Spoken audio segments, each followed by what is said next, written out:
Well, I was only in that position and trying to get into the smoke about 2 or 3 seconds, and I was in the smoke and I reversed my flight.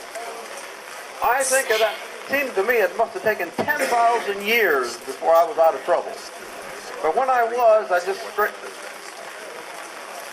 rejoined the flight that I was in. There were 4 of us in this particular flight, my wingman and the flight leader and his wingman.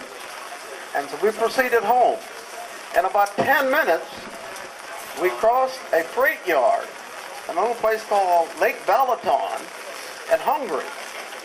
And the flight leader decided that, well, he didn't do such a good job in the Budapest, Hungary airport. He was going to go down and strafe this freight yard. And so he was tipping his wing to get me on the other side so he could go down and do strafing. And I said, I've had it. It was Friday the 13th of October. I was almost shot down just now. I'll stay up and cover you guys. You go down and do strafing if you want. You're the flight leader. Well, he just flew up over the top of me. He and his wingman went down and started to strafe this freight yard. Now, the freight yard had rail cars and had oil cars. What they were trying to do was hit the oil cars to get them to blow up. And they really beat up that little freight yard. There was a station on the side. It caught on fire. And it was just the flight leader and his wingman. They must have made 7 or 8 passes on this freight yard. Everything that could burn, seemed to me, was already burning. And eventually they started to come up. Now, we had already carried out an escort mission. We had been strafing the Budapest, Hungary airport. Now, our fuel was low. And so after 7 or 8 passes, he finally decided to come up and head home. We had about 550 miles to go from Budapest, Hungary, back to Italy on the other side of the Adriatic Sea. I wasn't paying any attention to the fuel, except I knew we were burning a lot of fuel just fooling around trying to strafe these airplanes. Well, nevertheless, when he started to pull up, join up with me and my wingman, I looked around to my right to see where my wingman was, make sure he was there in place, and we joined the flight leader and his wingman and head for home. When I looked around, my wingman was peeling off to go down and do some strafing himself. And I said, this is insubordination. I'll have to report this when we get back to the base. Unfortunately, I never got back to the base, but let me tell the story.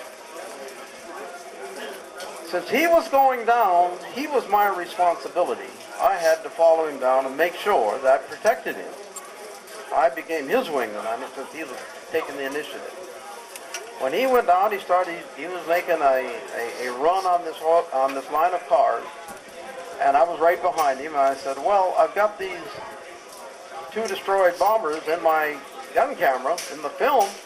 Let me just take a pot shot of these cars and see what happens. So when I lined up on the cars, I was only about 10 feet off the cars, over the top of the oil cars, not as high, but the height of the ceiling. And when I lined up, I saw my tracer bullets were going into the oil cars. I said, oh, wait a minute, I'm really getting some strikes. Let me just hold this enough to make sure I get some good film, take it back home and brag about it. About 2 seconds later, there was a huge explosion.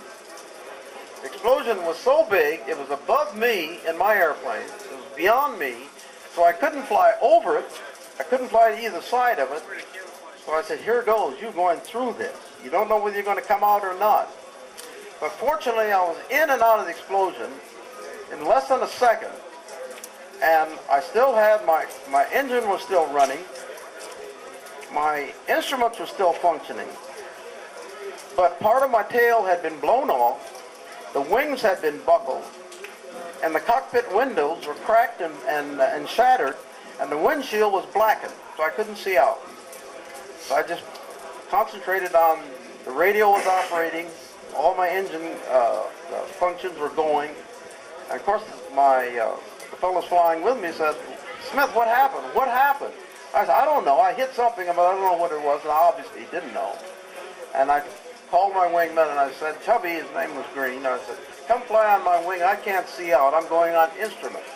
And at the same time, I was trying to assess something must have happened seriously. You were in an explosion. I could certainly feel it. But I was okay.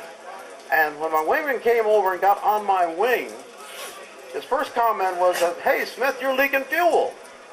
And I looked down and I have 3 internal fuel tanks. I think I have 45 gallons each. carried 45 gallons. One was empty, that's what I've been burning on. One had 15 gallons of fuel in it, that's the tank I was on. And the other had 45 gallons of fuel, and that was full. I had 60 gallons of fuel, burning 1 gallon a minute, and 550 miles to go home. That was my second shot. I knew I was not going to be able to fly back to the base.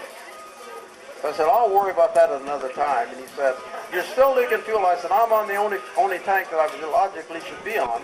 I've only got 15 gallons of gas in that tank. I'm going to burn 15 minutes, and I'm going to switch over to the 45-gallon tank, and I'll see how far. I was hoping I could get to the coast of the Adriatic Sea of Yugoslavia, where we have an emergency field, a little island called Vis. And this is where the bombers or the fighter planes that really didn't feel they could make it across the Adriatic Sea, 180 miles, would land and get emergency help. Well, as I was trying to adjust my thinking to what the situation was, I was watching very carefully to make sure I switched over to the full tank when this one ran out, but I didn't want to leave anything in this tank. So I was trying to burn it down until it was empty. Well, after 15 minutes, I reached down to switch tanks to the full tank of fuel, and the engine stopped. And I said, oh my goodness, I missed it. I didn't catch it fast enough to switch tanks. And then all the instruments went chaotic. What had happened was, I wasn't leaking fuel. I was leaking coolant. The engines are liquid cooled, ethylene glycol. And I leaked, and what my wingman saw was ethylene glycol leaking out of the fuel, out of the tank, because it was ruptured. The cooling system was ruptured in the explosion. And the engine began to heat up, over-torque, and begin to burn. Now I was in trouble. My wingman said, Smith, you're on fire. If you don't get out of that airplane, it's going to blow up on you. And that was my first experience. I'd never been in an airplane before in my life, on fire. So I said, okay, I'm going to leave. And they said, good luck. Best of luck to you. We'll see you shortly, they hope. Well, I had to go through a procedure I'd never practiced before. How to leave an airplane in trouble over enemy territory. So the first thing that comes to your mind is your parachute going to work? And I said, it's too late to worry about that. It has to work. You didn't have any, there were no alternatives or options. So the first thing that I did, I said, well, I'll have to turn the airplane on its back to parachute out. Because in the fighter plane, they go too fast. And if you stay in it, you might, if you leave, just try to go over the side, you might hit the tail or something. It might knock you out or even kill you. So I said, I will flip this airplane on its back and drop out of the airplane after I eject my canopy. So the first thing I did was ejected the canopy. I made an unfortunate mistake, but perhaps saved my life. And I'll tell you what I mean by that. I unbuckled my safety belt. I said, well, when I get the airplane upside down, I don't want to be hanging by my safety belt. I might get locked in this thing and can't get it open. So I'll unbuckle my safety belt before I pull out my oxygen jack, my radio jack, and then turn the airplane on its back and move it and leave it. After I told the guys goodbye, the last thing I did was pull out my oxygen jack, and I didn't have anything tangled with me in the airplane, and tried to turn the airplane on its back.